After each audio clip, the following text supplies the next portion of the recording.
Bonjour à tous. On va parler du grand retour des influenceuses, ce qui a fait notre actualité pendant une semaine. Oui, c'était le grand retour plutôt des pleureuses de Dubaï. C'était en mode dramaturgie, drame. Imagine, elles postaient leur story en string sur un yacht à 200 000 euros la journée. Et puis, elles vous disaient, France, jamais de la vie. Ici, c'est le paradis fiscal, les palmiers à gogo. Elles traitaient les gens restés au pays, restés en France, de losers qui payent des impôts, genre, bande de pauvres, regardez, moi. Hein. Et puis là, bim, quelques missiles qui passent un peu trop près, l'aéroport est fermé, et d'un coup, c'est la panique générale. Les larmes de mascara qui coulent, les stories en direct avec la voix qui tremble. La France, protégez-nous, venez nous chercher, on a peur. Elles brandissent leur passeport comme un bouclier, supplient l'ambassade, appellent au rapatriement d'urgence, alors que hier elles postaient Dubaï, forever. Les Français sont jaloux. On est tellement bien là. Et puis, donc, du coup, ça fait un clash, quoi. C'est tellement beau que tous les internautes se marrent. Vous avez fui pour ne pas payer d'impôts. Assumez maintenant. Retournez-y. Vous aimez tant les Émirats. Enfin bon, c'est le retour de karma, comme on dit, hein. Mais alors, en string, lamé, bronzage californien, qui pleure, elle pleure dans sa résidence à 10 000 euros la nuit, c'est ça? Enfin, un grand spectacle ridicule. Et vous, qu'est-ce que vous en pensez? Je pense que vous êtes de même avis que moi. Je vous ai, comment dire, je vous ai recensé quelques vidéos qui en parlent, avec des extraits justement de ces influenceuses, du ridicule, du ridicule de la situation, avec aussi donc cette Maëva Guénan là qui vous disait je ne veux plus revenir en France, mon pays c'est l'Algérie et je me ferai enterrer en Algérie, la France pour moi c'est fini. Et dès qu'on entend 2-3 bruits de missiles, elle sort son passeport et demande à la France. Je comprends pas pourquoi elle n'a pas demandé à l'Algérie de venir la chercher, puisqu'elle se sent tellement algérienne. C'est bizarre quand même. Hein. Mais regardez, toutes les petites interventions que vous allez voir, ça en dit long, comment dire, sur notre situation actuelle, sur cette futilité, sur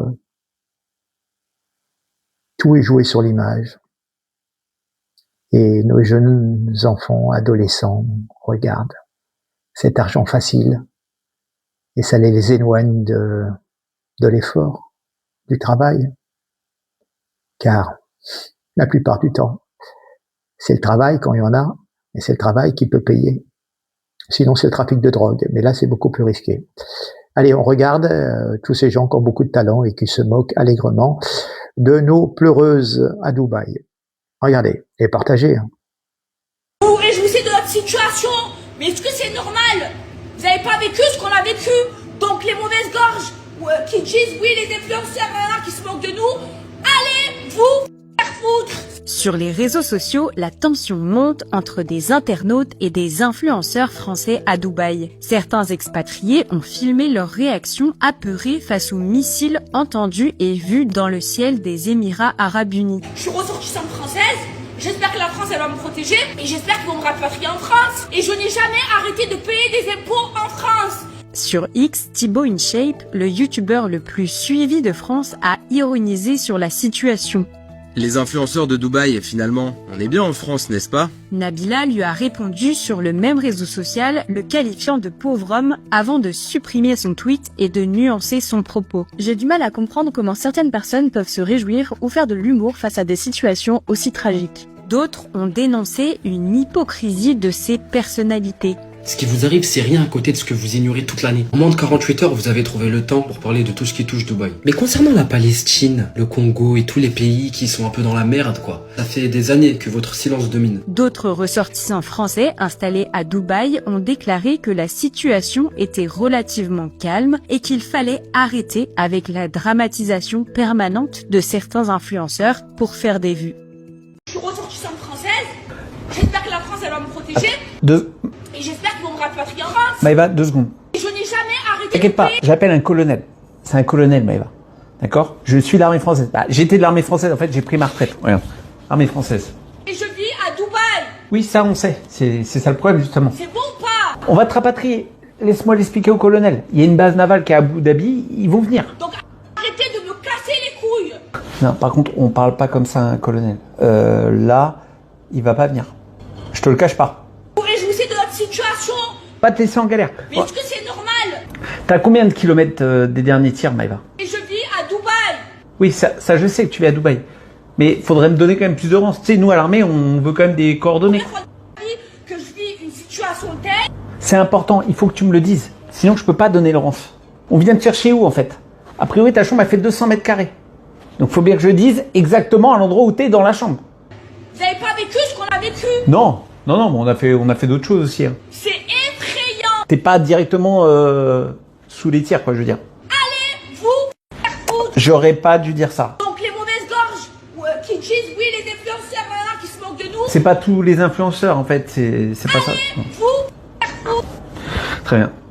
Bon, on annule la mission. Demain, s'il y a un attentat de Chal en France, on va venir vous soutenir. Non, mais viens pas. Pas de problème. Attends 2 secondes, j'ai Madame Génam qui m'appelle. Madame Génam, comment vous allez? J'étais dans ma chambre, on entend du pouah.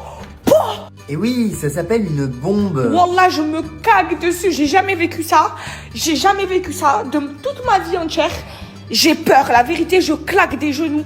Eh ben c'est la guerre, hein, oui, ça fait peur. Ah, attendez 2 secondes, j'ai un double appel, je vous reprends tout de suite. Allô? Oui, bah oui, vous voulez rentrer, oui, je me doute. Ah, les taxes en France, eh ben alors c'est 23% si vous êtes auto-entrepreneur et 47% si vous êtes une société. Bah, c'est-à-dire qu'en gros, si vous gagnez 100 000 euros, vous allez devoir nous donner 47 000 euros. Mais ça, avant impôt, bien sûr. Hein. Allô? Allô? Ah bah il est raccroché. Madame Génam, vous êtes toujours là? On est des Français, hein. La France, protégez-nous, hein. Mais attendez, Madame Génam, c'est la France, bien sûr qu'on va vous protéger.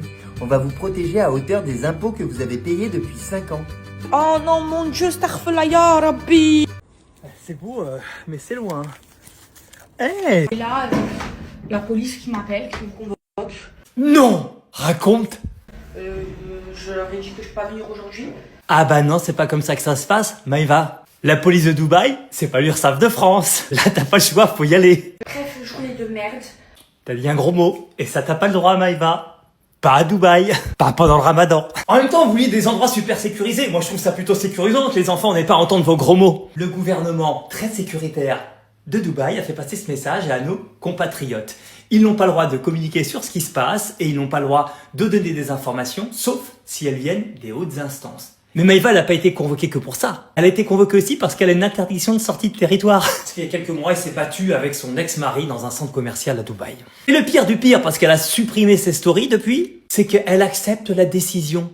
Bah oui, la France on peut lui chier dessus, mais pas Dubaï. Elle s'est fait aussi taper sur les doigts parce qu'elle a dit des gros mots pendant la période de Ramadan. Et ça, c'est péché. Sachez une chose, on se sent plus en sécurité ici, même avec des missiles qui passent par-dessus le pays, qu'en France, en temps normal. Et du coup, depuis ce matin, le message des influenceurs, il a changé. Ils sont contents. Ils trouvent que Dubaï, c'est mieux que la France. Comme avant. Bah sinon, ils risquent la prison. En même temps, c'est un service qu'on leur rend. C'est tellement de la merde, la France. Je vous jure qu'on est plus en sécurité ici, avec des missiles au-dessus de nos têtes, que dans tous les cas en Europe. Ah bah ferme ta gueule. Qu'est-ce que tu veux que je te dise? Va profiter de la sécurité. Va te promener avec tes enfants. Alors fiston, oh regarde ça. Un B-52 qui vient de passer, tête nucléaire. Alors chez nous, il est des coutumes de dire le pays, tu l'aimes ou tu le quittes. C'est ce qu'ils ont fait, ils l'ont quitté. Mais à Dubaï, le pays, tu l'aimes ou tu le quittes pas. Stop. On va être plus sérieux. Oui, je suis frustré parce que ces gens gagnent plus d'argent que moi. Oui, je suis frustré parce que ces gens, quand ils gagnent 100 euros, ils n'ont pas besoin de donner 40 euros à l'URSSAF. Oui, je suis frustré parce qu'aujourd'hui, être idiot, ça paye plus que d'être intelligent. Je suis frustré parce qu'aujourd'hui, la forme compte plus que le fond. Mais bordel, qu'est-ce que je suis heureux de vivre dans un pays qui me laisse le droit de m'exprimer.